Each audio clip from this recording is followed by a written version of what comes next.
Sonke ake sithandaze. Father, we bless your name. We give you all the honor, all the glory. You are worthy to be praised. Please receive our worship. We are laying our crowns. We are laying down our achievements. Everything that we have achieved, everything that we are. Oh, we owe it to you, Lord. Ulifanele udumo sikweleta wena. Ukukubonga sithi siyabonga uNkulunkulu wethu. Oh, hallelujah. Moya ngcwele wamkelekile kule ndawo. Thatha indawo. I cannot do anything without you. Help us, Lord, sisazobuka izwi lakho ngegama lika Jesu. Siyabonga uNkulunkulu wethu ongcwele. Thatha indawo namanje in Jesus mighty name. Ake shayela umoya ngcwele izandla simamkele kule ndawo. Hallelujah. Siyabonga moya ngcwele, moya weqiniso. Oh, Jesus. In Jesus name. Ake uxhole umakhelwane wakho uthole noma yini ozoyincoma kuyena.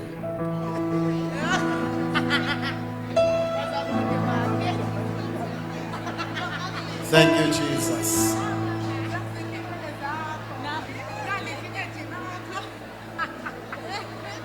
Mawuqeda ukumxhawula bese uhlala phansi. Thank you, Lord.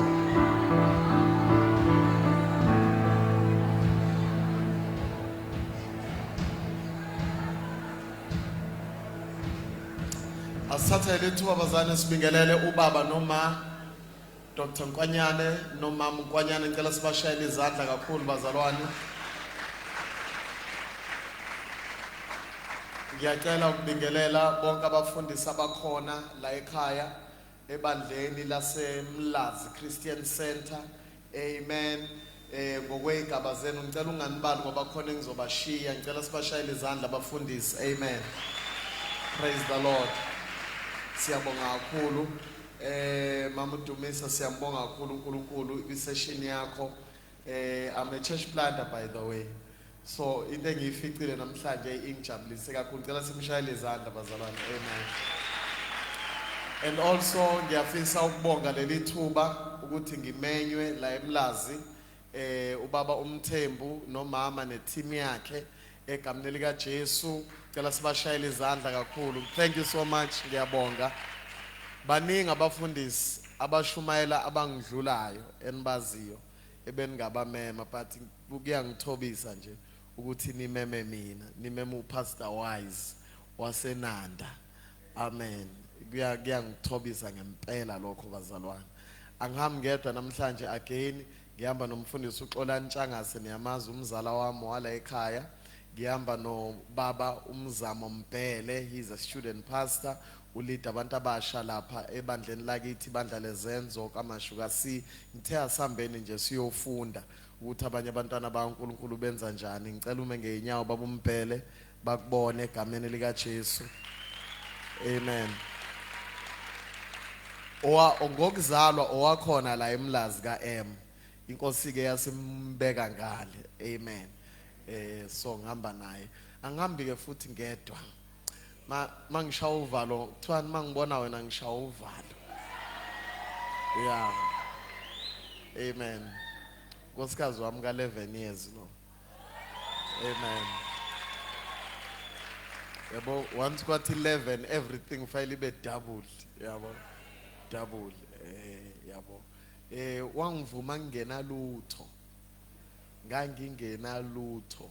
Wangiqoma ngiholo 1000 rand. Thina ke mina nga decide ukusebenzisa indlela yase mission ukum-approach. Ayifani indlela mazo approach umuntu wesifazane ukholwa ufuna ukumshada, but umfundisi wakho uzokufundisa indlela eright yokwenza. Ngoba ngabona ukuthi uyashelwa. Muhle ngisho amaqakala. So ngabona ukuthi uyashelwa everywhere, uyashelwa. Ngathi mina ngizohluka ngani nezinye insizwe ezimshelayo.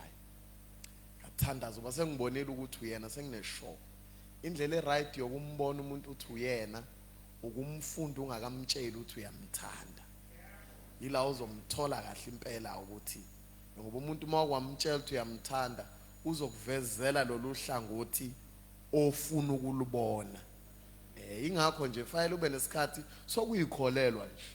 Athatha umuntu uyakuthanda uthi hey ngikhonza uJesu mina umzibe nje.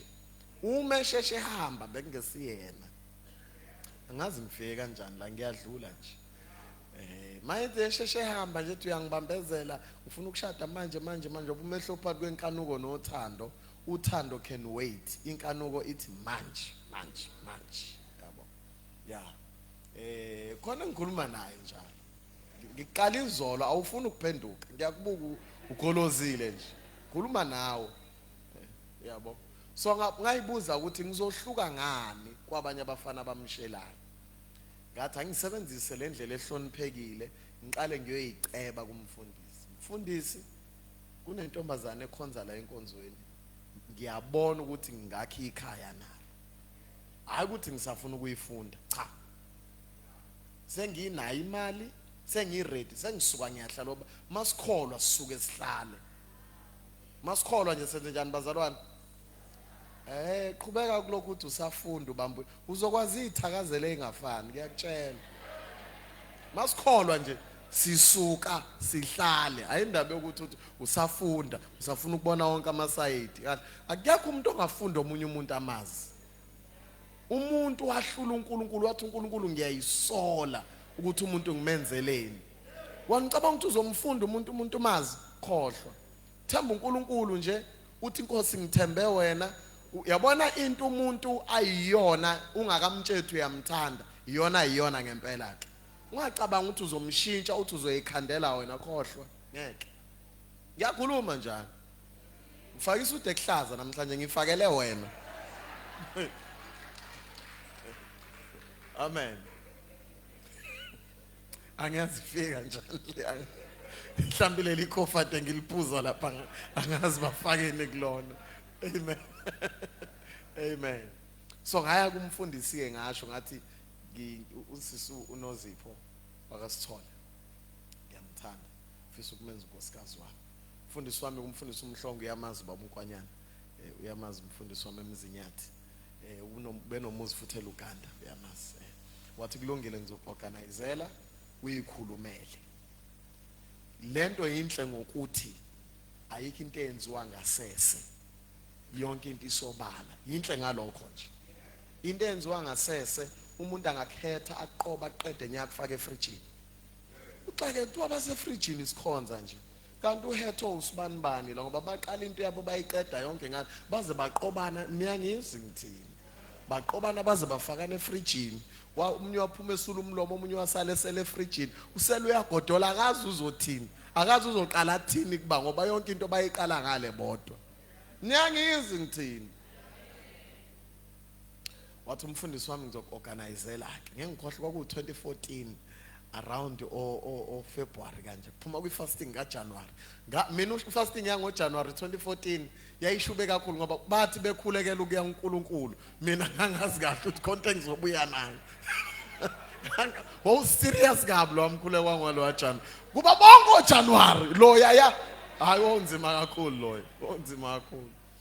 Fastile, khulekile neshow.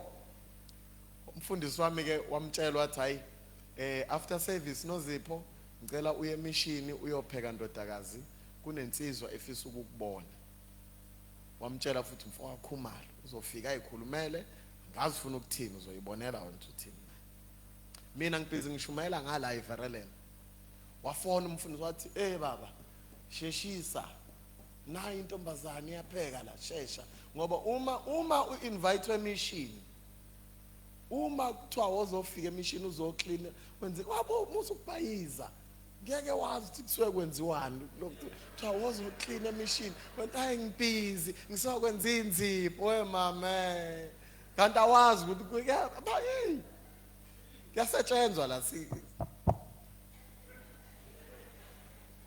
date my family ngiyatshela yabo ngangisemhlanga sikwilunch nokhule no Malondi sasine lunch kuyi Sunday sidli lunch ngalo wafunda umfundi eshesha shaya imoto ngagijima siye eLuganda. Mangifika isethi umfundisi sibu na uthe ucela ukukhuluma noNozipho sengiyanishiya ke khulumani.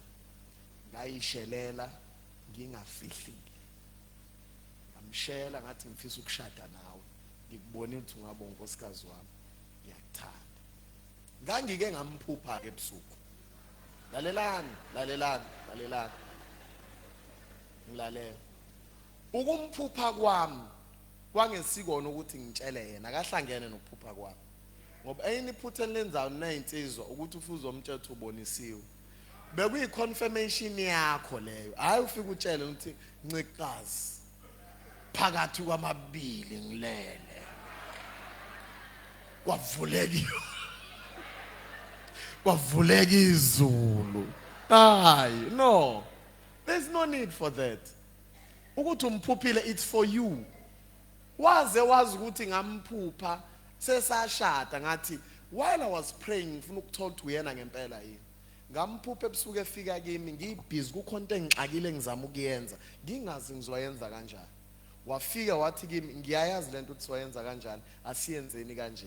I knew it then ngoba iBhayibheli lithi ngizokupha umsiza ngithi. So I knew it then ukuthi uzoba umsizi wami. Izinto ezinzima kimi zizoba lula mase khona yena. Yabo? So that was a confirmation for me. Ngamtshela ngathi ngizokuthengela isitofu esi-touch screen, ngizokwenza i-makeup, ngizokuthengela into zokugqoka ezinhle, ngikuphathe kahle, ngizokumasaja, mawuqhuzwa ngizoshaya lelo tshe ngikuqubule, yabo? Yonke lo nto ngamthembisa. Yabo? Ngalo mzuzu ngihola 1,000. Anginalutho. Ngamtshela athi angisebenzi ngumfundisi. uNkulunkulu wangibiza I'm a pastor ngenza unyaka wokugcina eBible College. Wathi sophila ngani? Ngathi uNkulunkulu ungitshelile ukuthi mangifocusa kulento engibizelwe kuyona uNkulunkulu uzongondla. Sophila imali yabazalwane athi cha. uNkulunkulu angitshelanga ngabazalwane. Uthe yena uzongondla. Awu nangempela ndalobola. Sashada the following year 2015 ngoba into yabazalwane iyashesha abazalwane. Yabazana lokho iqala ishona le uze azibongo zonke zakakhumala elindile. Cha, yashesha nje yabo. Sashada the following year 2015 uNkulunkulu wasiza we led our first sengigcotshwa na ngo 2018 we led our first church. We bought our first property in 2020. Sinabantwana abathathu sesiye saba neimoto ezingaki manje singakule. Ngangena moto le ngingasemba konke yabangani bami ngangena moto yabo. Sashada ngangena lutho. But ipurpose enganginayo nepurpose enayo yasinikeza konke sinakho namhlanje. Amen. Praise the Lord.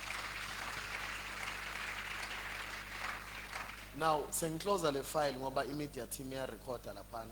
Sengizongena kwi teaching yami.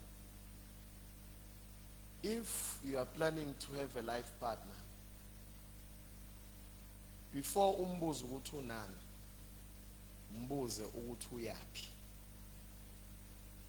Mbuze ukuthi uyapi. Impilo yakho uyibona iyapi.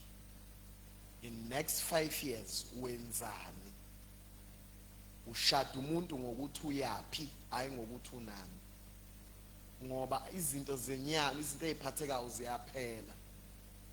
But vision ne-purpose, umuntu one-vision ne-purpose, noma ngaphelelwa umsebenzi, umuntu one-vision ne-purpose uphunyuka bemphethe.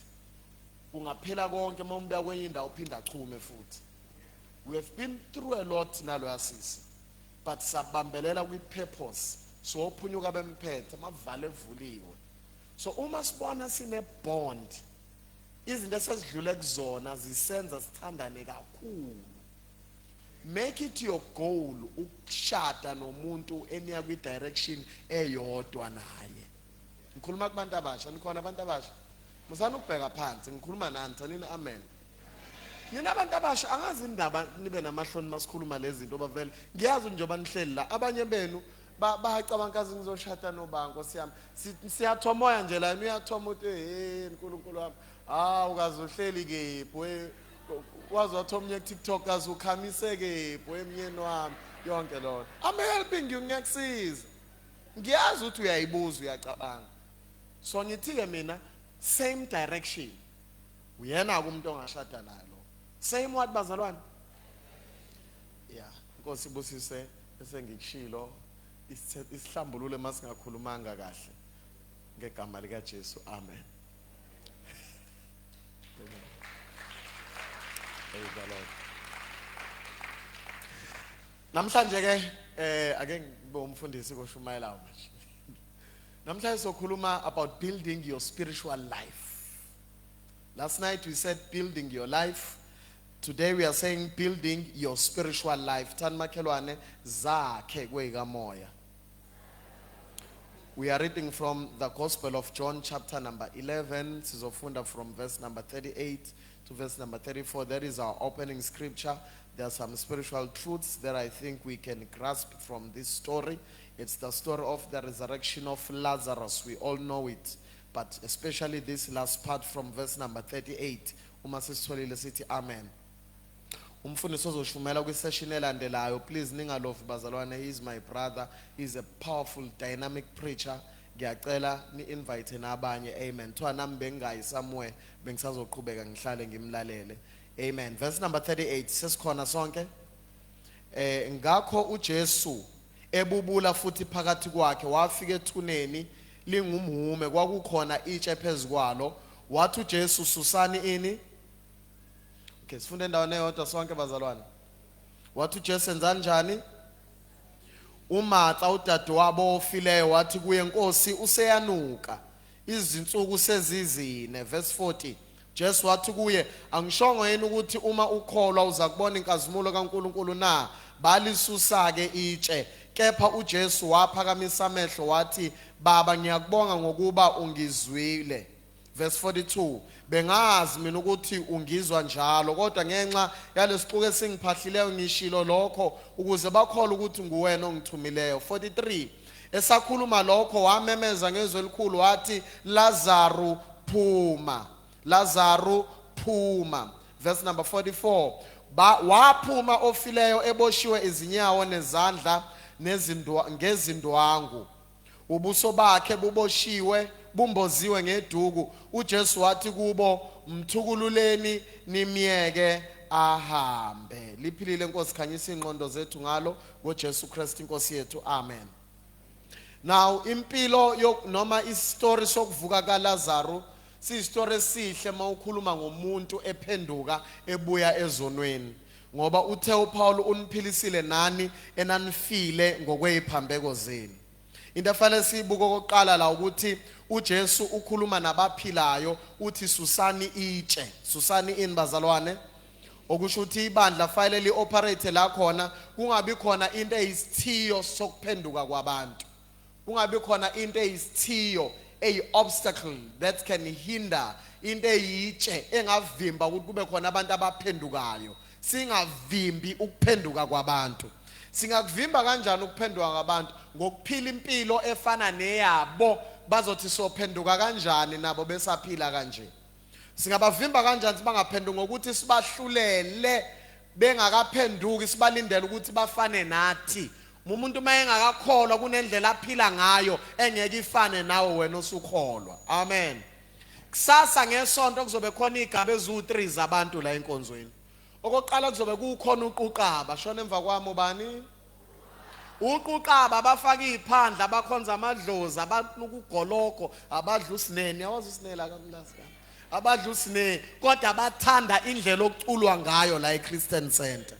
So bazoza ngenxa yokuthi kuculwa kanjani kodwa bawuQuqaba kunezinto abazongena benuka zona. Do not judge them.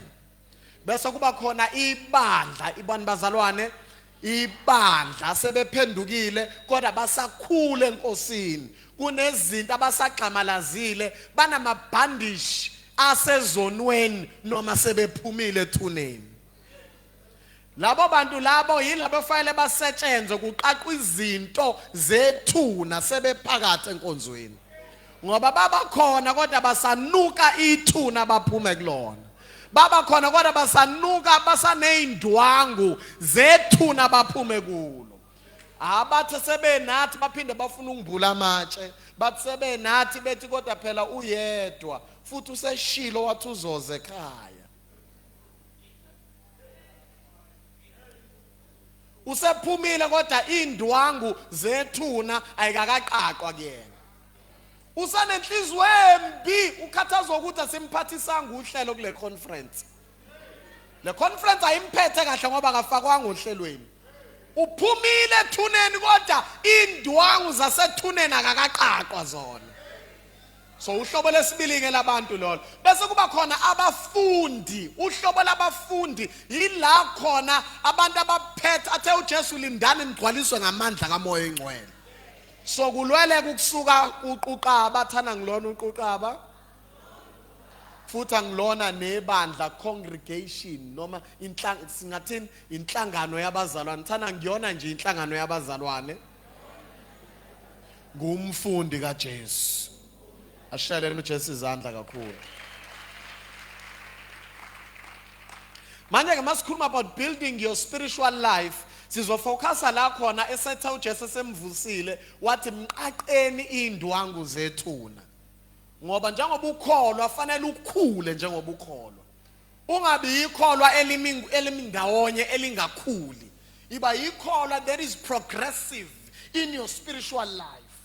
Ukhule. Into yokuqala fanele uyenze funda ukuqaqa izinto zethuna, uqaqe izinto ezifana nezolo lakho. Fanele ungabonakala uthi wake wadla insango. Ungabonakala uthi wakwathanda abantu besifazane wena. Ungabonakala uthi wakwathanda amadoda. Ungabonakala uthi wakwathanda imali. Khona abantu abathanda imali makunikela zaconsa amatha. Hey Nkosi yami.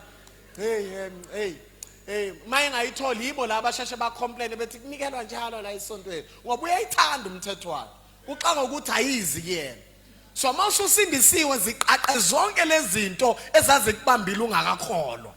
Ngoba mawuyikholwa elamba ungaqaqwanga lezo zinto ufana noLazarus engaqaqwanga amabhandisha asemathuneni. Baningi abazalwana abakhonzayo la emabandleni ubona lo muntu usanuka amabhandisha asemathuneni lo muntu. Usenathi usesamakomidini uyaseva naphambili siyamshumayelisa aphinde athi hayi phela noma sikholwa kodwa abantu bonke hayi sekukhuluma amabhandishi ke manje sekuyindwangu zethuna ke ezikhulumayo manje akusakhulumi yena sekukhulunywa la evela khona phela siyakholwa bakithi ukukholwa kodwa bakithi phela fanele sibuye sibuke i reality yani thina iBhayibheli sabombuso kaNkuluNkulu thina umuntu ekuKristu isidalwa esisha okudala sekudlule bheka sekuvela okusha. The Bible thina sabombuso ovele ezulwini. So asiphili according to the standard of this world. The Bible noma besezweni kodwa basibona bezwe. So thina sitholakala ezintweni zezwe. Asenzi njengezwe, asiphenduli njengezwe. Siphila according to the standard of the heavenly places where we come from, the kingdom of heaven. Busweni kaNkuluNkulu. So kunezinto esiyiqaqayo ke sihambe siyiqaqa. Impilo yakhe yokukholwa fanele uphile impilo yokuhamba uqaqa izinto zezwe nezinto zokhondolo lakini. Unomuntu nje uma kuthiwa akakhumala, abantu bayakhumala bahlupha ngezinto ezimbalwa nje ngizokubale angifuni ukubala izibongo zabantu ngoba ngizongishama ngiphumala ngizobala sakithi. Number 1 abantu bakakhumala akumanga ukuthi akube njani. Thiwa udla umuntu umyenga ngendaba akumanga. Angiphathi khona manje kwaba nesicaka lezi. Akumanga ukuthi akube njani. Number 2 abantu bakakhumalo uma engakholwanga akathakathi ukuthi akube njani. Ubobuka izithakazelo zakho phela izithakazelo zakini izona ezikutshela izona ezibusa kini. Yabona la abakhama amavovo niyabakhumbula lapho niyabaza la kuthiwa bakhama amavovo ubonke babona tavern abapheli bonke babona isibongo nesibongo kunezinto ezihlala kwisibongo sakini. Niyangizwa bazalwane. So abakakhumalo ekuthiwa ke badla umuntu bemiyenga ngendaba badayisela uyinkomo ubisilayo. So no nezono zakini ke fanele uqaqe ukhulule kuzona. Khulula kuzona ukhululwa ngempela kuzona. Usizakala. Yabona nje abantu bakaNgcobo banenhliziyo embi abantu bakaNgcobo. Banenhliziyo ezimbi banezinkani. Amantombazana akhona mawuganwe intombazane yakaNgcobo fanele wazi ukuthi iziphi izinto ezibusa kuyena. khona uzomazi ufanele asizakale kulezo zinto zaka. Ngiyaxolisa amakhono. Ningixolele bazali, ningixolele. Naye uyayazi lento engikhuluma ngayo. Yeah. Yabo? So fanele uqaqe lawo mabhandishi la, uwaqaqe lawo mabhandishi. Niyangizwa bazalwane? Maybe let me say this because ngikwi recording. Abantu baka Khumalo, abantu baka Mchunu, abantu baka Gumede, amantungwanguni wonke lanto engiwabalayo. Babazwa ngokucija izimpi. Lensizwa kaMchunu egcwele yonke indawo, ungacabanga lento isuka kuyena nje. Kunezinto ezirana kwi DNA. Amantungwanguni la engiwabalayo, kunezinto ezayiphila kubo kulezizwe lezi. Niyangizwa ngisho? Yeah. So uma umoya ingcwele kusiza fanele kuqaqe ngisho namabhandishi akini amanga la ukuthi wena unomono ufuze bani wakini qaqeke uphile usizakale awukwazi ukuthi usukholwa kunezinto zakini ezisaphila kuwena uzuthi hayi into yasekhaya le uunderstand unkosikazi wakho ukuthi inkosikazi nama ngithandi into yala ekhaya amanga la wayikho lona sizakala.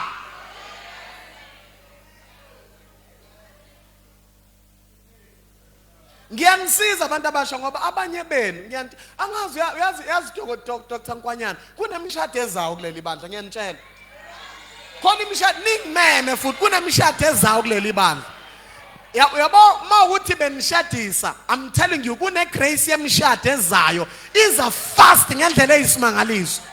After this conference kunabantu abazolotsholwa ngendlela engacacile bazolotsholwa ekuseni ambathiswe emini ashade ntambama kunemishado ezayo kuleli bandla. I'm speaking like this ngoba kunabantu abapreparewayo. Somebody shout hallelujah. I'm telling you angikwazi bazana ukukhuluma into engayiplanile 2 days ilandela. Last week izolo bengaplana ngikhuluma into engiyikhulumile. But again izumoya ingcwele kunabantu efanele bapreparewe. Ungahambi uyofeyile emishadweni ngoba you've been praying for a life partner and uNkulunkulu uthi useduzane kodwa qaqa indwangu zethuna ohamba nazo. Qaqa lezi indwangu ezikuyisele emumva ungafani namantombazana asemlazi ngoba wena umuzi wakho ukulindile qaqa khona kuzofika into zakho. Thani makhelwane khululwa makhelwane mtshele thani qaqa amabhandishi makhelwane qaqa indwangu zethuna makhelwane qaqa izinto zayizolo makhelwane ngegama likaJesu umuntu ekuKristu isidalwa esisha okwakudala kudlulile bheka sekuvela okusha ingqondo yami yashintshwa inhliziyo yami yashintshwa ngegama likaJesu. I am becoming more kinder, I'm becoming like Christ ngifana noKristu. I receive it in Jesus name.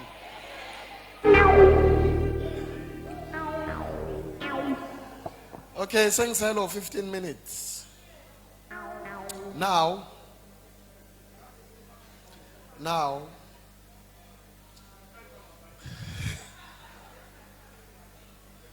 right. Building your spiritual life. Number one, you need to know that growth is intentional. Growth is what? We are kufuna ukukhula. In next 5 years, ufuna uyibona ukephi? Next 5 years, where do you see yourself? It is intentional. Put intent. Number two, you must know that growth, it is not automatic. Ukusonta kwakho ngisenzele lo gama. Ukusonta kwakho ngekwenza ukuthi ukhule. Kodwa mawusufikile enkonzweni funa izinto ezizokukhulisa. Funa izinto enjani? Ezokukhulisa. For past 6 to 7 years I've been teaching this. There are 5 questions ofayile uyibuze wona ukucheck ukuthi ukhulile yini. Angibuza ukuthi usunesikhathi singakanani usonda la. Ngibuza ukuthi ukhulile yini. Ayifani lezo zinto. Ngicela ubhalele imibuzo u5 njalo uyibuze yona.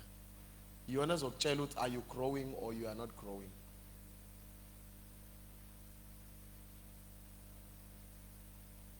Number 1, do you have an appetite for spiritual activities? Izinto zakomoya uyilangazelela kangakanani? That's number one. Are you writing? Number two, are you a forgiving person? Uxola kangakanani? Second question that you must ask yourself. Izwakali light, but le mbuzo uma usuyibuza wona uzobona ukuthi expose ngempela ukuthi uyakhula noma ukhuli. Are you a forgiving person? Question mark. Number three, do you know how to apply the word of God in your daily living? Uyakwazi yini ukufaka izwi likaNkulunkulu empilweni yakho usebenza? Njengoba uyinesi nje, aweka amashidi asePrince Mshiyeni asendlini yakho. Ngoba phela kuneminye imizi abazane sithi masibavakashele usiyoshumayela ulale. Manje ngase ngilala KZN manje, KZN Health. Kwenzenjani? Ukhumbula oh mala ekawinesi. Uyakholwa kodwa uyantshontsha. Are you applying the word of God in your daily living? Izwi likaNkulunkulu lizokutshela lithi ungabuki bese uyadlinza. Ungakhulumi kuze kudlulele, lingaphumi nalelodwa izwi elingcolile emlonyeni wakho. Kunama jokes engawabuki ku TikTok ngiyadlula fast. Ngoba lithi iBhayibheli ngingazingcolisi. Ngingazingcolisi. Yabo? Are you applying the word of God daily? Yabo? Umuntu ekona uyamxolela yini? iBhayibheli lithi fanele uxolele umuntu how many times? 590 times. So just umxolele 70 times 7. That is 590 times. Ukhona umuntu omazi osekwakona 590 times. Okusho ukuthi bonke ke labantu oyibona ukuthi wena akufanele ubaxolele. Baxolele namhlanje. Then number 4, are you a giver? Are you a giving person? Umuntu onikelayo yini? No angisho la isontweni kuphela. Are you a generous person? Umuntu onikelayo. Something powerful about ukunikela. Ngalesikhathi ukhipha noqobo lwakho. Sisi, yabanje bethu uyakushada, akumcheck ukuthi uyanikela yini la isontweni. Ungamshada umuntu onganikeli. Yabanje benganikeli uzokuncisha imali la kwakho.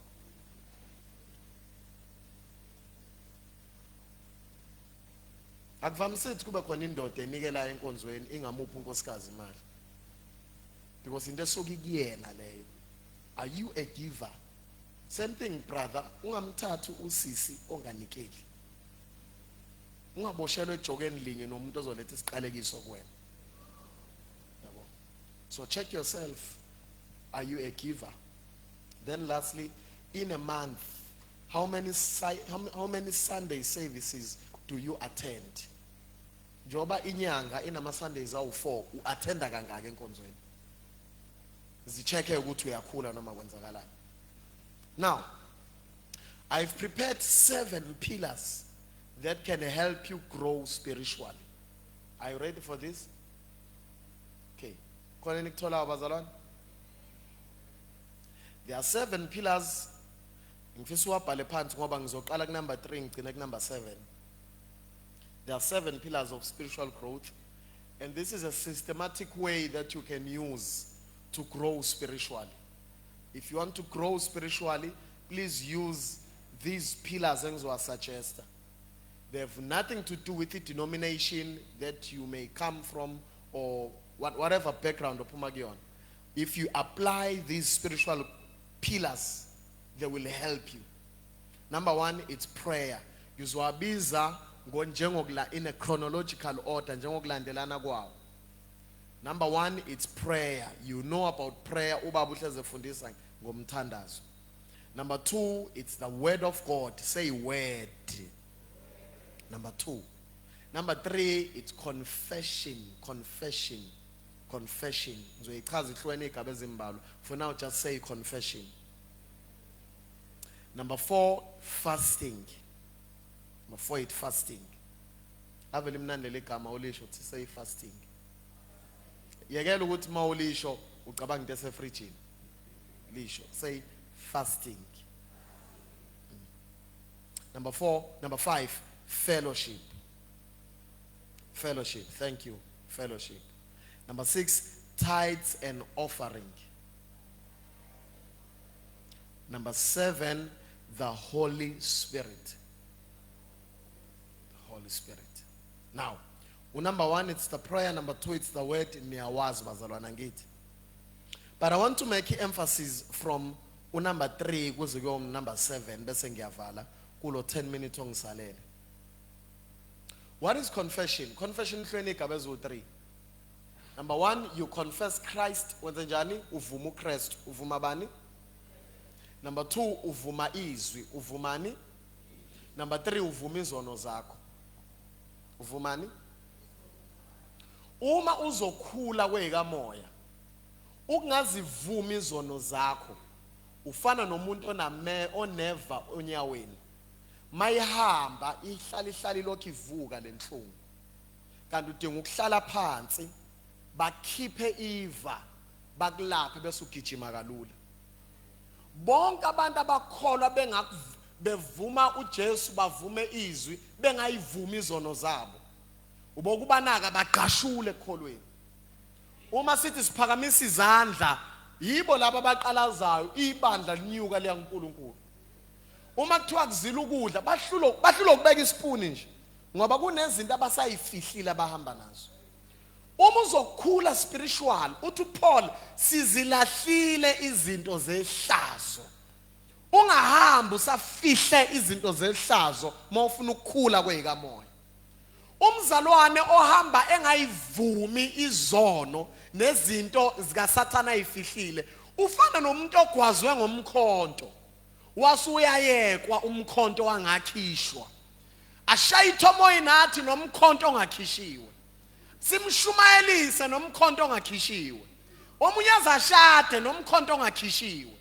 Uma uSathana efuna ukumphazamisa akawukhiphi ufika unyakazise nje. Bese yibo laba bathi angenziwa nje mina. Yamanje bethi hayi ngiyakholwa ukukholwa kodwa ngenziwa nje ingoba kunomkhonto ongakhishwanga hamba nawo. So mawuzokholwa ugashule, ukholwa uphumela obala, uyinsizwa akeni ukholwe uphumela obala. Kunezinto ofanele uyayivuma namhlanje. Uyihlambuluka ukuthi ngake ngenza ukuthi leyo nto ihlala ibuye ngicela uNkulunkulu angisize. So uvuma izinto ezihamba zisikhubekise enhlizweni yakho. Ngaze ngakhuluma eChristian Center uamen wangaphuma kuthiwa awuphuma amen. Ungahambi namabibi enhlizweni yakho. Ungahambi uhudula bonke oplastic. Abakhetha ex bakho adlula kubona awukakabakhiphe enhlizweni yakho. Umoya ingcwele mayifuna ukuhlala in your heart ufica kugcwele enhlizweni yakho. So for you to grow spiritual, uma soba nabantu abasha la eChristian Center abavutha kumoya, abantu abazohamba belokho beyihlambulula njalo. Nginyamthiphiso uyafuna uba ikholo elinamandla. Angizame ngala akazi kwenzakala angizame ngala. Uyafuna uba ikholo elinamandla. Hamba nenhliziyo ehlanzekile. Amakholwa awafani.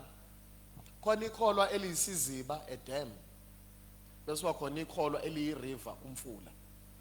Ezibeni kufa izinkukhu zishone phansi. Kufe nezimbuzi zishone phansi. Nabaphalazayo ngifuna uzongithola la kushone phansi. Uma usibona phezulu iziziba ubona isithule. Wait up until you throw something in. Phakama udoto ngaphansi uye ngaphezulu. Uhlobo lomzalwane umbona luthuli muhle thule. Thuleleni. Muhle thule. Monke wamnyakazisa qubuka izinto uthi hayibo kanti lo muntu ukhuluma kanje. Kanti udelela kangaka lo muntu. Kanti izinto ebeyihleli phansi ezibeni.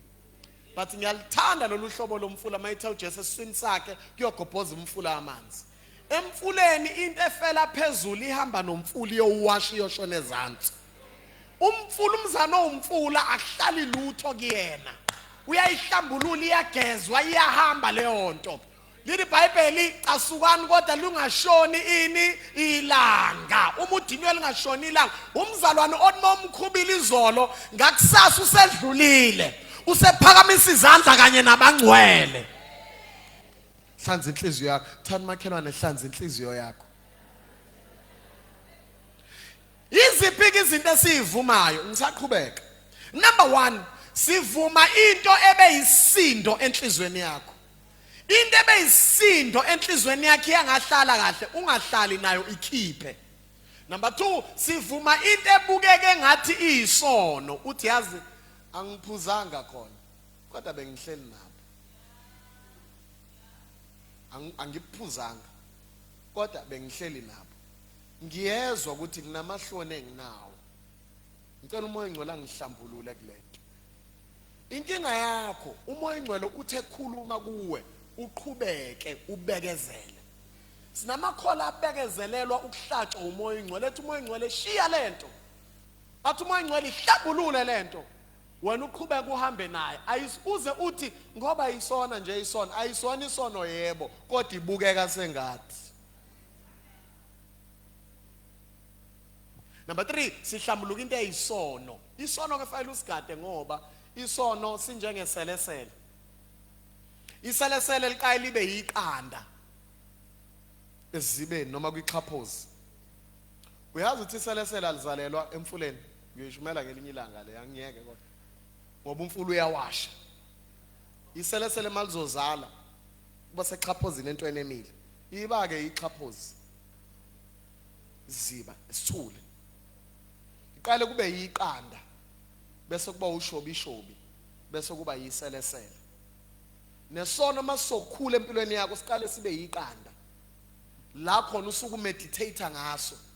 Yila khona fanele usihlambulule lapho ushayisa iqanda. Uthi ngiyayizwa lento eyadevelopa kimi. Mabe dansa bethi lapha ezantsi ka view zu ngiyezwa khona into eyakhelayo kumina. Bese uhamba uyiceba lento uthi ngoba sengiyakholwa nje mina. Yini lento eyenza ukuthi ngifuna ukuyakhona? Angikakayi kodwa ngiyezwa ukuthi kuneqande lakhekayo kumina. Ngoba mawungalicrash lisakhela lizoba ushobishobi. Ushobishobi awubambeki ngesandla.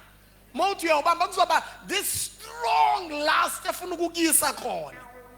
Manje waliyeke liushobishobi sekuba yiselesele into oyiphosa ngosawoti manje ikhukhuma lithi. Ibe nenkani ingafuna ukuphuma kuwena. Kunabazalwane namhlanje abahlulwa yizono baye ukuyicrasha isamaqanda. Kunabantu abazokhulula namhlanje ngegama lika Jesu. So number 3, confession, ukuzihlambulula.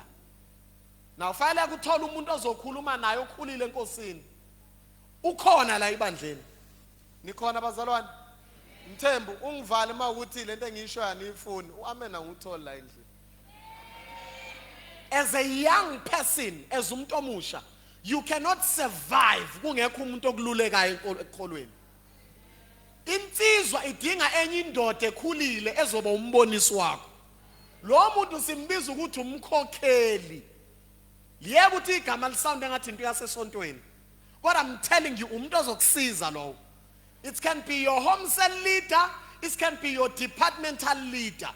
Akuba umzalwane okhulile enkosini ongalingani nawe. Ngoba makuumuntu olingana nawe uzothi mawuthi kade ngishela ethi wamqoma cha akulungile mawungakamqomi khuleka nambanga ngishela nami. Uyakholwa awuya mayekholwa kulungile kuzoba umuntu olingana nawe kuzoba umuntu ozosibrasha isono sakho. Kanti udinga umuntu ozothi mawuqala uthi kade ngishela uthi eshela wena ukholwa usindisiwe. Yini ayibone kuwena emenze weza kuwena wazokushela. Akushaye ngazathi uthi wena wrong uthi wena ubugqoke kanjani wena. Yini lo attracte ngayo wabona uthi umuntu okushelwa wena. Wena ukholwa unomoya engcwele. Kunomoya wenkanuko kuwena omenza uthi uhehwa yini kuwena. Uthi akahehwa ukuthi hey uhehwa yini babesho njalo kuthini. Yini kuwena emenze wacabanga ukuthi usisi usibanibani angaba nesibindi sokushela wena. Ngaleza ekhathi kwakhona osisi abanezibindi abekho manje. Kwakhona osisi ababembindi babenza uyabazi babunkwanyana kudala maqhawula kubrush izandla yonke leyo nto. Kwakhona no mix it anwazi mix it nina anwazi mix it. Kwakhona no mix it ngaleza eqala. Mawuthi uyohlambulwa kuthiwa yini kuwena emenza ukuthi lo abona uthi angadla isono nawe. Usithatha bisibini sokubona ukuthi angabiza wena akubizele ephathini yakhe nikholwa nobabili acabanga ukuthi uyigroup efana naye yokuhamba inkwari njengayo. So udinga umuntu onjalo ozokulapha akhiphe lento kuwena uphuma ucasukile uthi hayi man nayi imhlola yambo iyona ke lento eyemzulaka enkonzweni sinamantombazana ayekumayishelo ahamba yoceba semthani athi ungijwayela kablo ngiyakholwa la yena ubona umuntu engajolana hamba umceba ngoba wena mayibuka ukuthi yini ekime menza aconthi inkanuko zakho uzoyikhiphela kumina ngiyabonga khona bangizwa abanye abangizwa. So you need someone who's spiritually matured. Uma umama unenkinga yomona musu kuyohlambuluka kumuntu ozokujabulisa khona into iya kumuntu okhulile kweyikamoya bo mama thanini amen.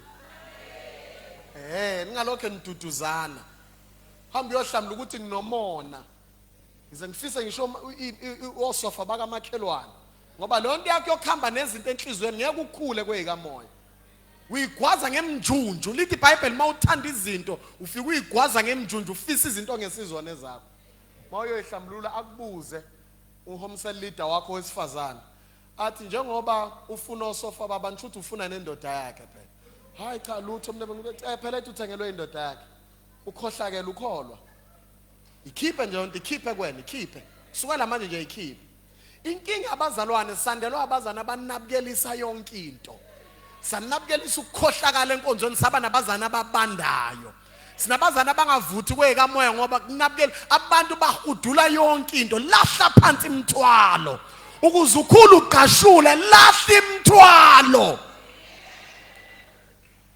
So confession sik number 4 angithi number 4 bese kuba fasting as umntwana kaNkulunkulu kufunde ukuzila ukudla kuhlukene igaba ezo3 kunama purposes angafani 1 day to 3 days insuku ze repentance when you want to repent about something when you want God to help you transform kwi habit ethile uphume kuyona 1 day to 3 days is the best one.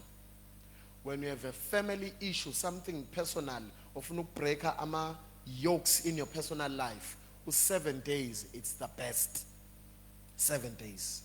If you want to see God intervening and changing things in your family, in your church, in your community, 21 days, 14 days to 21 days, it's the best. Go and check a Bible, you will find that.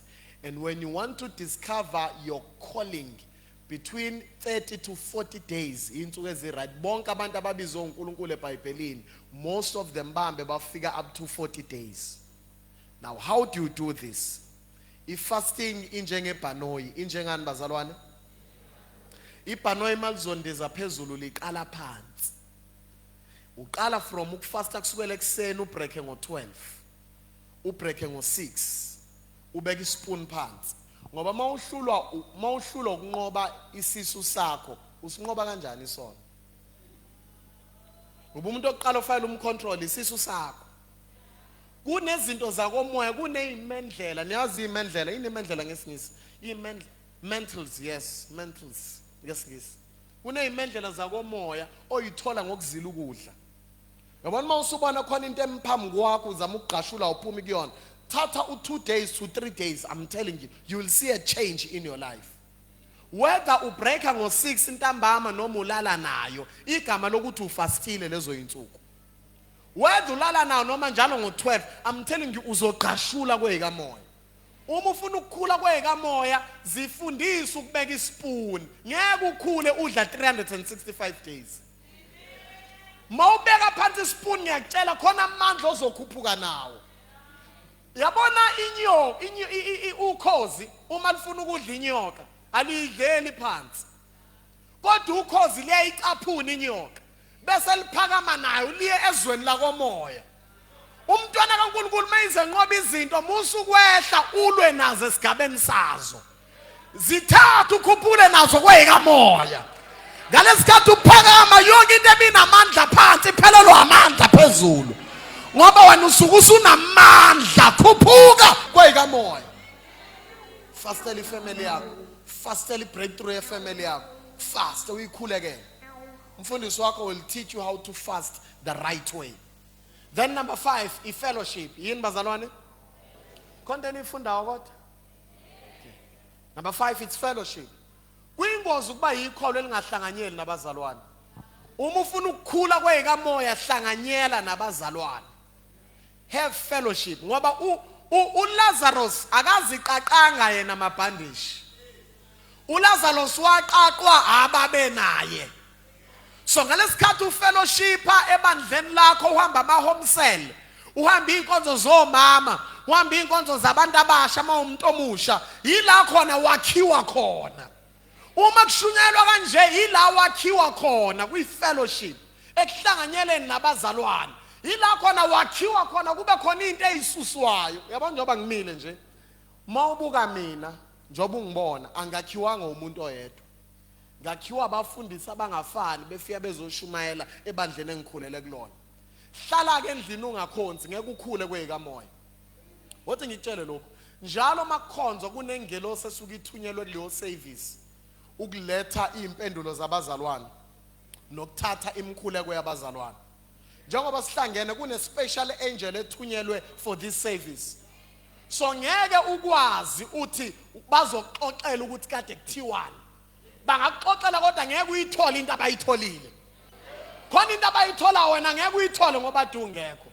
Ingakho uDavid uthi ngajabula lapho bethi kimi siye endlini kaJehova. Endlini kaJehova kunezinto obuya nazo, iba yikholwa elikhuthalela ukukhonza uNkulunkulu. uDaniel mayezofaka emphandweni weingonyama lithi iBhayibheli bambuka ukuthi uthandaza kangaki. Emkhonza njalo uNkulunkulu wakhe. Bamplanela bamfaka emphandweni weingonyama. Inkosi mayifika ekseni uDarius ithi Daniel uNkulunkulu wakho omkhonza njalo ukukhululileni ukusindisile kulezo ingonyama. uNkulunkulu wakho njani? uNkulunkulu ungamtreat njenge-ambulance. Ungamkhonzi njenge-ambulance umfune izimo maseyiphuthuma. Kodwa mkhonze njalo, shona njalo kuyena. Uyiphonse kuyena izinto ihamba kahle. Noma sengasahambi kahle uyiphonse kuyena. Nginezwi lithi iBhayibheli uNahume lithi iBhayibheli uJehova muhle ngosuku lenhlupheko. Uyabazi abaphephela. Manje uzomfanela umizimo seyiphuthuma. Uxake ukuthi indaba lo munye uma nasho kanye athi baba bese uNkulunkulu ayaphendula. Sebeyazana. Sebejwayela ukukhuluma ndawonye. Usethi mayikhuluma omunye athi baba ngiyezwa. Amayikhuluma athi mntanami ngiyezwa. Hey kwathandaza amadoda. Indoda uDaniel lithi iBhayibheli yakhuleka ngosuku lokuqala. uNkulunkulu waphendula yangafika impendulo. Baba ukuthi uDaniel akayi ngoba nakhe ephendulile. Uya noma engakaphenduli. Uya noma isimo singakashintshi. Uya noma uNkulunkulu engakamenzela imangaliso. Manje inkinga yenzeka ezulwini kwaphuma impendulo, kwazwakala elokhe eqhubeka elokhe send message. Wazwathi uNkulunkulu hayi naku kulokhe kungena imessage eyodwa. Anambe niyobheka ukuthi ngoba sezamphendula waqhubeka lokhe enikela, waqhubeka lokhe ethandaza, waqhubeka lokhe ecela lento. iBhayibheli kwathunywa ingelosi. Ingelosi yayolwa esikhaleni sakhe. Abantu abafuna uNkulunkulu kuphuma ngisho ingelosi zizobalwela eindaweni zabo. Kuphuma ngisho ingelosi ziyobalwela la behluleka khona. Kuphuma ngisho ingelosi ziyobalwela la bephelelwa amandla. Kwathiwa Daniel selokhe waqala ukuthandaza. Selokhe waqala ukuthandaza. Impendulo yakho yaphuma. Ngicela ukukhuluma nabantu abakhonza uNkulunkulu phakathi ney'nsuku.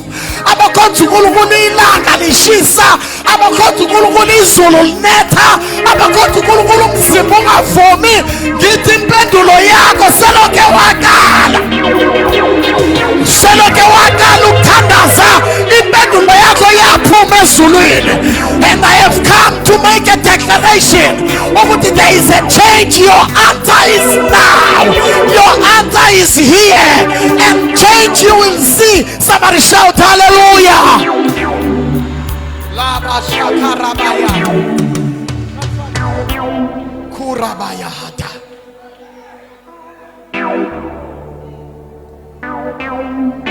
Laboya hadaza. Halabazila hatasha. Ngisho nomkhathi umkhathi wasemlazi uyamazi umuntu oyanjalo uNkulunkulu. Ngoba kunabanye abavakashayo, kunabanye abayanjalo uNkulunkulu. Umkhathi wasemlazi uyakwazi. Angithi phela khona abafana amadodana kaScevas. Lithi iBhayibheli azama ukukhipha amadimoni. Asebenzisa igama lika Jesu nelika Pawuli. Athi amadimoni uPawuli siyamazi, noJesu siyamazi, kodwa nina ningobani? Ake ngikutshela, mawufuna ukubona ushintsho empilweni yakho, nasemkhathini aziwa, nasezweni likamoya aziwa, in the spiritual realm aziwa, ukuthi kunezinto ezikhulumayo, you call them to existence. Ubiza izinto engekho uyibize ngamagama zibe khona. Ubiza into ofuna ukuyibona kwifamily yakho ibe khona. Ubiza into ofuna ukuyibona in your business ibe khona. Ubiza into ofuna ukuyibona in your life uyibize ibe khona.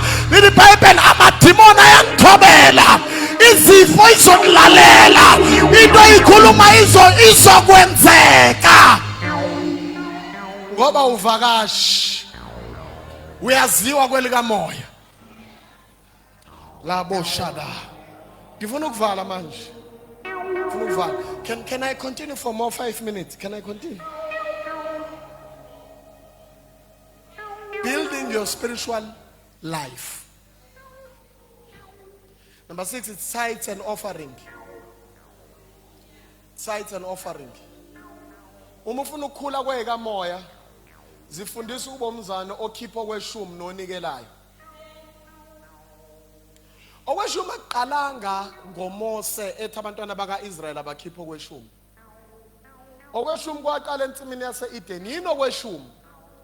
Ukuthi kulokho okunikezwe kona kube khona othi okukaJehova. Ensimini yase-Eden wathi uNkulunkulu ningadla kuzo zonke izihlahla, kodwa lezi ningadli kuzona. Manike nadla niyokufa nokufa.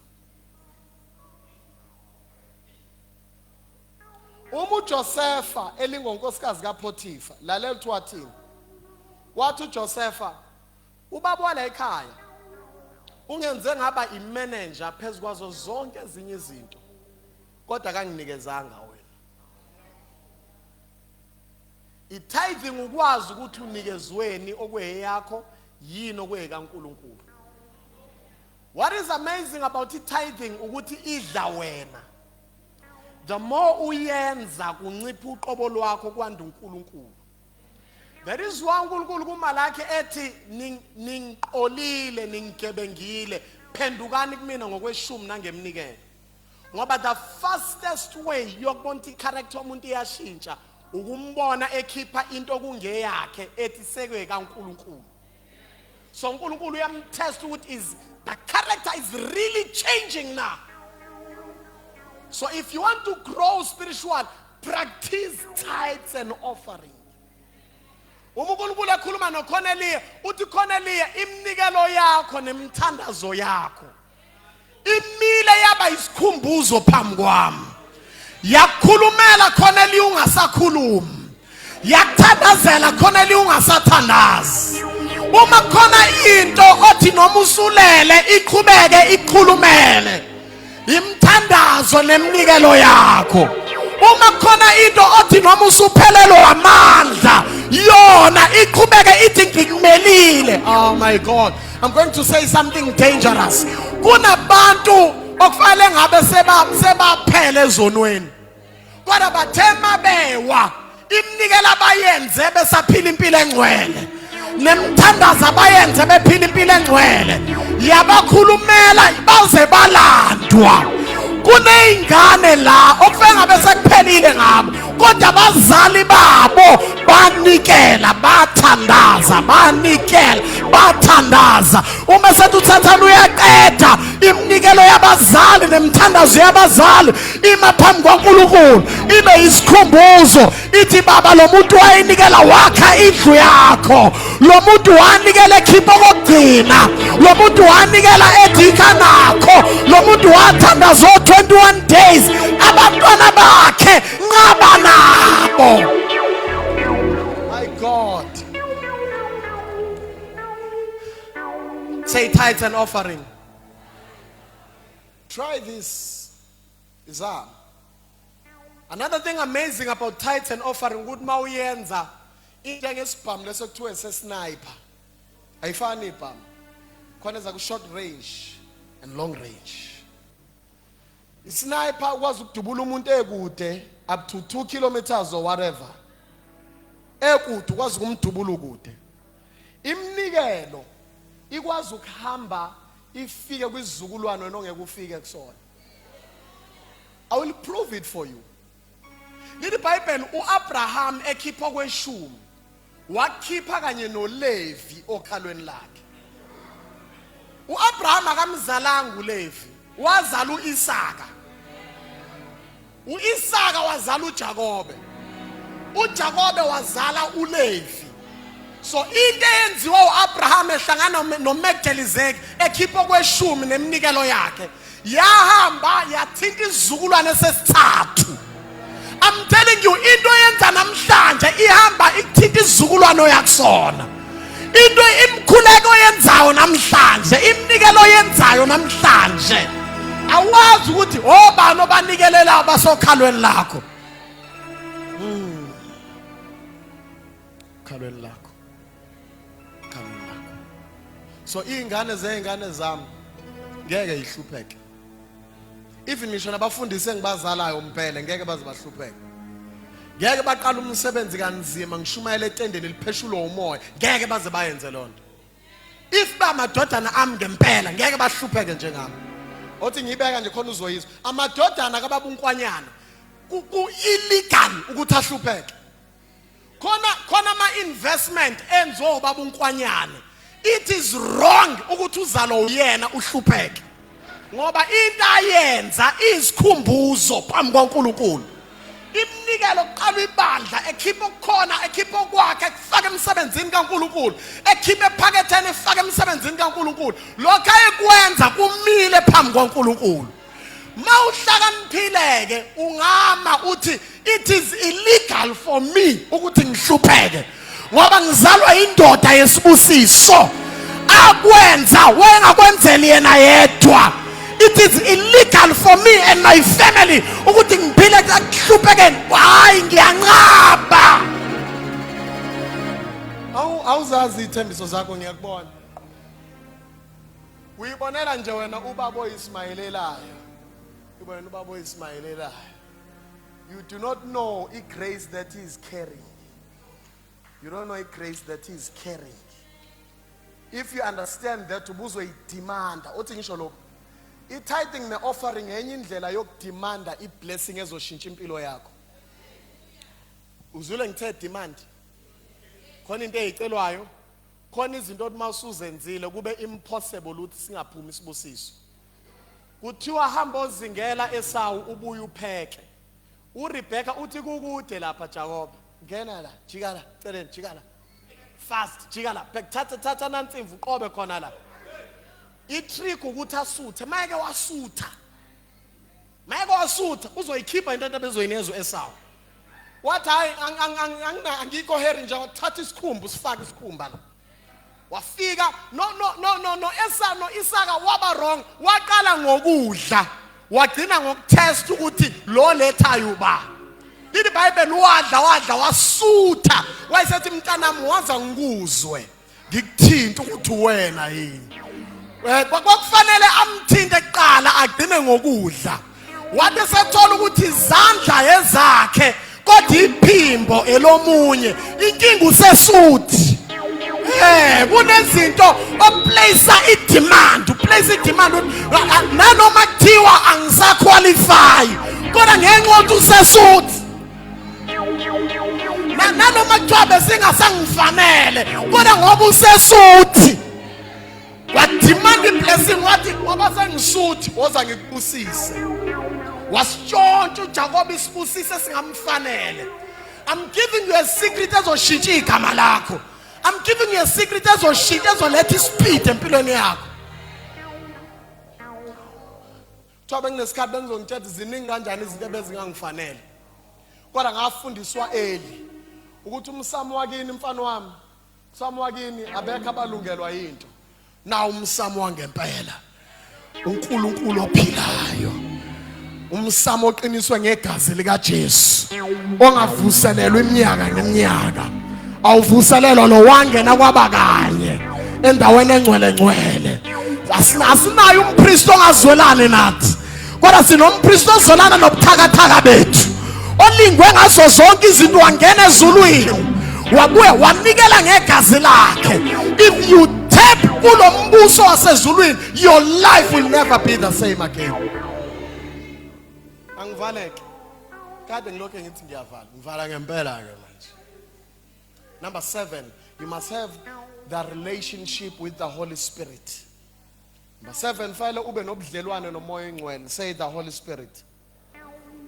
Ukuzukhula kwekamoya ibo umuntu onobudlelwane nomoya oyingcwele.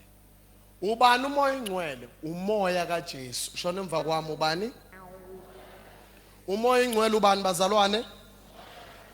Umoya kaJesu, umoya oyingcwele.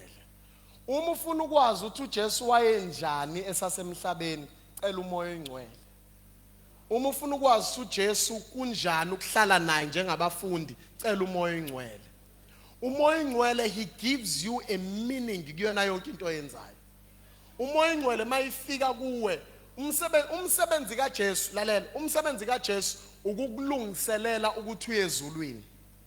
Umsebenzi kamoya oyingcwele ukukuzwisa izulu ungakafiki kulona.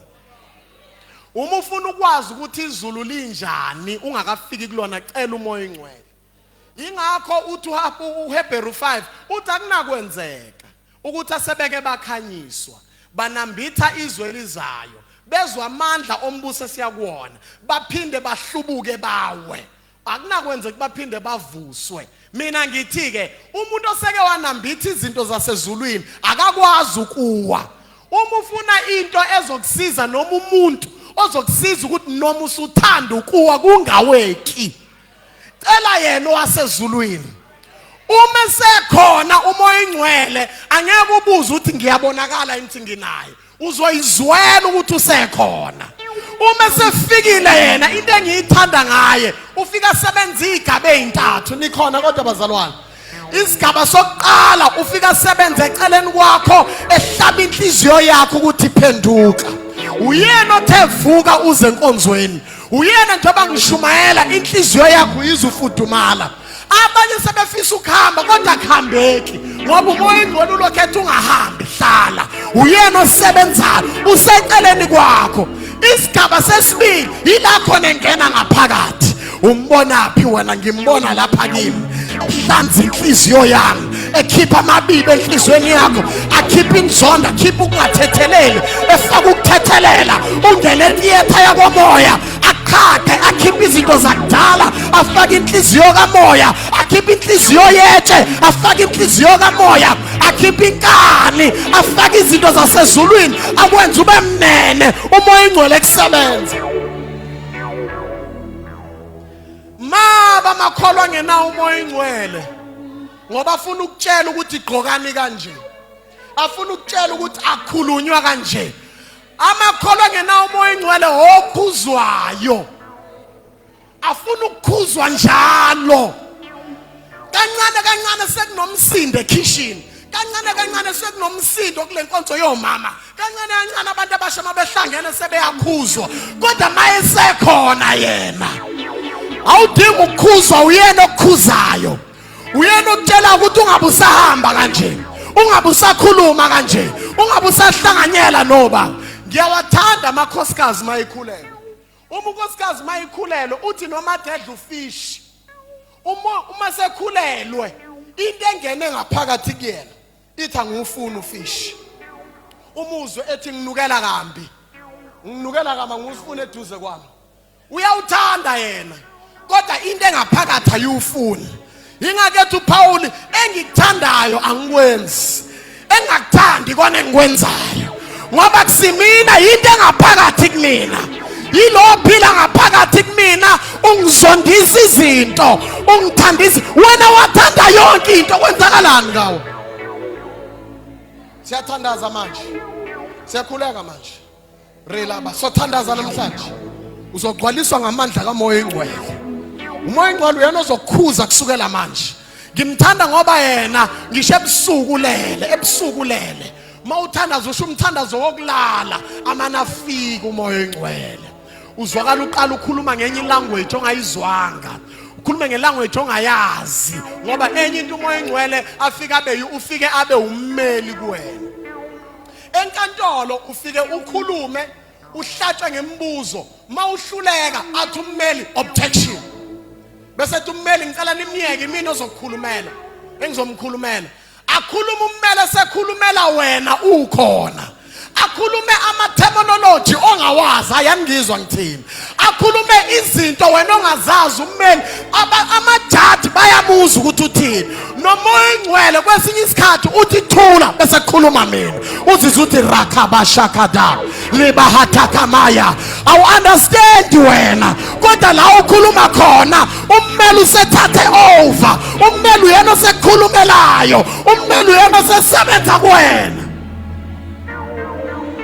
lo mmeli akakhulumeli wena kuphela uphinda lethe ne-judgment eyi-10 ezilwa nawe kwabonakala isandla sibhala odongeni kwabhalwa iyilimi eyingachazeki zathi mene tekel ufarsini ilimi ayiqalanga encwadini yezenzo zaqala kukhona inkosi ethatha izinto zikaNkulunkulu yadakwa ngazo kwabhalwa ilimi kuthiwa mene tekel ufarsini ilanguage yalethi judgment phezu kombuso wokade ucindezela amaJuda I wonder mawungagcwalisa ngamandla kamoya oyingcwele mingaki imbuso ongayichitha lokho ikucindezele mingaki imbuso ongahamba phezu kwayo elithi iBhayibheli singamakhanda asiyona imsila amandla ongahamba kuwona shakadabayaha rakamoya hada awuthi kanje thani kanje umoya oyingcwele kokuqala duze kwakho okwesibili thana phakathi kwena okwesithathu phezu kwami awume ngeenyawo okwesithathu ke bukhona yabona ke mayise phezu kwakho yila khona lithi iBhayibheli niyobeka izandla kwabagulayo baphile abafile niyobabiza bavuke baphile niyodla okubulalayo ningafi yila khona amandla kaNkulunkulu asuke esebenza ngawo lolu hlobo ke lamandla kuphupha izintelezi ezisendlini kuphupha ngisho imeqo abayibeka egcekeni la kwakho kuphupha ngisho inkabi mazikubona ziyakubalekela uma sephezu kwakho ila khona uMose aqhamuka kwathi ubuso bakho buyakhanya uma sephezu kwakho ila khona amandla sebenza kubona bonke abaseduze kwa somebody shout power somebody shout power if you need the Holy Ghost say Holy Ghost say Holy Ghost fill my life ashayela uJesu izandla kakhulu oh rabashaka rabayahata lift up your hands like this bese uthi moya ingcwele ngigcwalise ama worshipers ngicela eze please thani moya ingcwele ngigcwalise shono kakhulu thani moya ingcwele fill my life memeza kakhulu uthi moya ingcwele ngivula inhliziyo yami ngigcwalise ngamandla ngibhabhathise ngamandla kamoya engcwele ngibhabhathise ngamandla akho shayela uJesu izandla kakhulu oh my God ramosada bayala hada la brokada basila bayanda siboya la mahada. Yes, pray wherever you are. Ungayibambi pray. Thandaza ungayibambi, thandaza. Usukele emumva kuya phambili. Kwizandla zonke eziphakanyisiwe nenhliziyo ezivuliwe. Amandla kamoya ingcwele bagcwalise ngamandla akho. Moya ingcwele babhabhathise ngamandla akho. Moya ingcwele abezumehluka abezisandla esihlukile.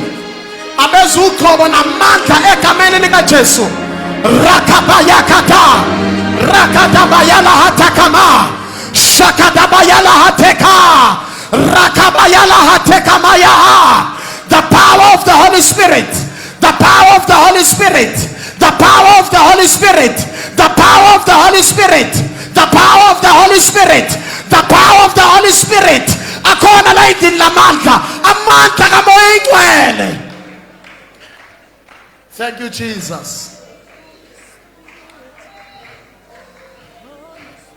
Moya Ngcwele. Come on. Siyagudinga.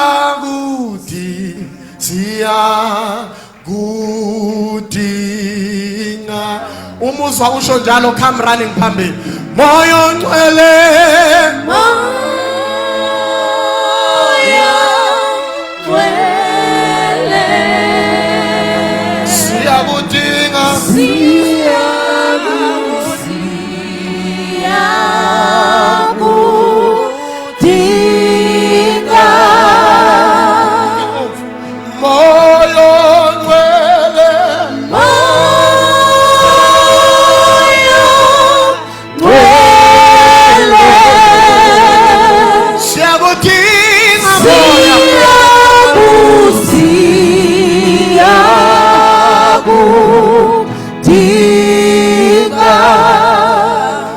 Kunabazalwane namhlanje abafisa ukugcwaliswa ngamandla kaMoya Oyingcwele.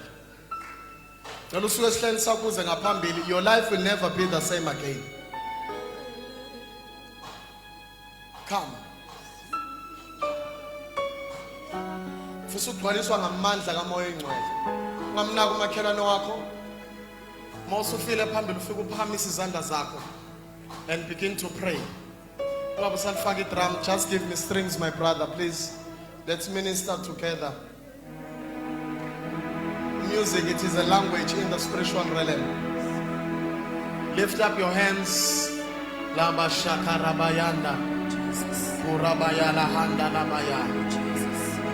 As uphamisile izandla kunamandla azokuthinta egameni lika Jesu. Njengoba umla ngaphambili kunamandla azokuthinta.